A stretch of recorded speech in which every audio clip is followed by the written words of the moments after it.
What is going on, guys? So I am back today because we are getting towards the end of the year, and there's a lot of films from 2022 that I still haven't seen yet. And so I'm working on trying to watch as many as I can before the end of the year so that I can try to make my cumulative best of list towards the very end of December, possibly the beginning of January, but I'd like to get it out towards the end of December. And the film I'm going to be talking about today is one of the films that I was the most excited for. And this is from one of my favorite directors, Park Chan-wook, who is consistently putting out some of the most unique and interesting films that I have seen in my entire life. And the film I'm going to be talking about today is Decision to Leave. Decision to Leave is directed by Park Chan-wook. Hae-Jun, a seasoned detective, investigates the suspicious death of a man on a mountaintop. Soon he begins to suspect Seo-Rae, the deceased's wife, while being unsettled by his attraction to her. So, when you go into a Park Chan-wook film, you know that you aren't going to get what you expect, which is something that I really have grown to appreciate.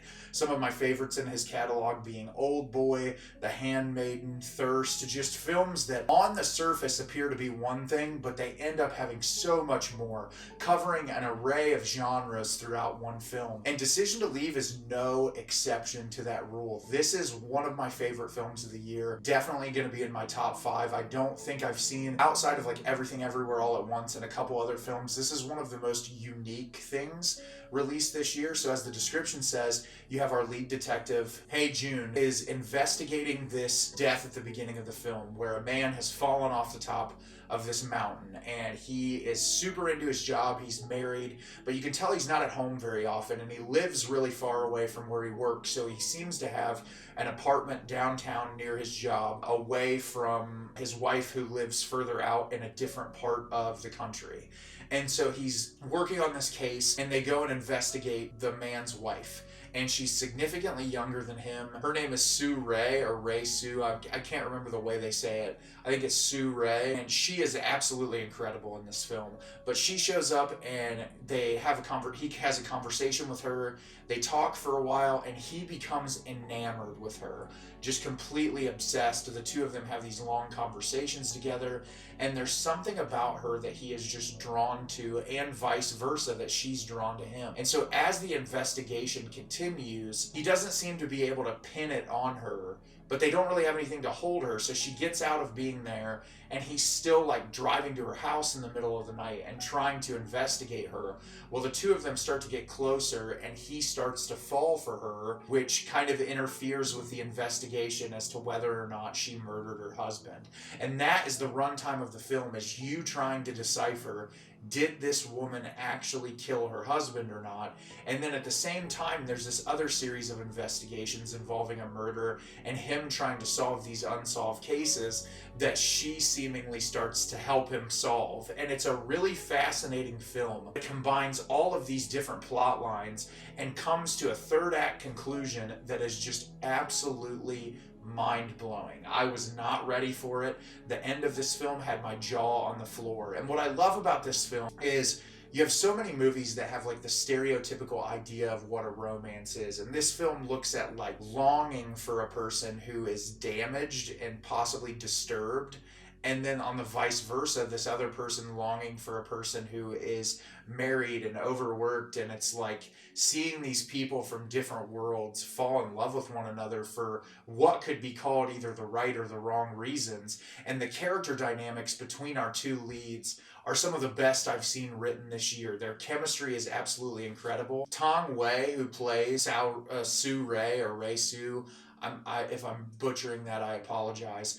But she gives probably my favorite performance of the year. She is so committed to this role, so incredible between her facial expressions, bodily movements, delivery of dialogue. Just everything about her performance is so enamoring and captivating that she's funny, she's dark, she's disturbed. And it's like, the whole movie, she does a great job of making you question whether or not she is actually capable of doing this thing that she's been accused of. And that's what I love so much about this, and about all of Park Chan-wook's films, is that when you watch his movies, there's something about how he keeps you guessing from start to finish. Even if it seems like a more straightforward plot, it never is. In this movie, I've seen a few complaints. It does jump all over the place.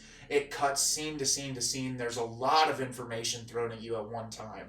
But I think once you get settled into the movie and the first half hour, which is a little over 2 hours, I think it's like 2 hour and 15 minute, 2 hour, 20-minute movie. After you get settled in the first half hour, it's so easy to follow and get through. But they're throwing in the plot between this woman and her husband, and then this other array of murders that's happened at the same time. And so those two things overlap, but there's not much exposition driving you between one point to the other. It's just scenes that are happening with seamless editing transitions. Park Chan-wook's editing style is absolutely incredible. Whoever he has that works on editing these films is just absolutely amazing. There's so many sequences in this that the editing just blew my mind, how they would transition from one scene to the other. The cinematography is breathtaking. There's so many amazing things to call out in this movie, and it truly deserves Academy Award nominations. It is one of the most fascinating and incredible films. I saw a lot of people compare this to Hitchcock's Vertigo, and I do feel like there is validity in comparing those two films. There's elements from Vertigo that I could see pulled out of this movie, but it's such a unique and different style. And I think these character performances, the cinematography, the visual presentation, everything about this movie is deserving of it being one of the best of the year. And if you get a chance to catch this movie, I know the Blu-ray release is coming out really soon. You can pay to rent it. I think it's on Mubi if you subscribe to that. It's 100% worth paying for. It's one of the best films of the year. I can't wait to pick this up on Blu-ray. I'm hoping it gets an eventual Criterion pickup because it's 100% deserving of that. And if you get a chance to check this one out, don't miss out on it because it is amazing. So have you seen Decision to Leave? Did you love it? Did you hate it? Leave me a comment down below and let me know what you thought. I thought this movie was absolutely breathtaking and phenomenal. Amazing performances, just incredible all around, and I can't wait to watch it again. As always, if you like the video and subscribe to the channel, it helps me out a lot and lets me know the type of content you're looking for. I'm always putting out new material and look forward to getting more out for you in the near future. And as always, everyone, thank you so much for watching and have a great rest of your day.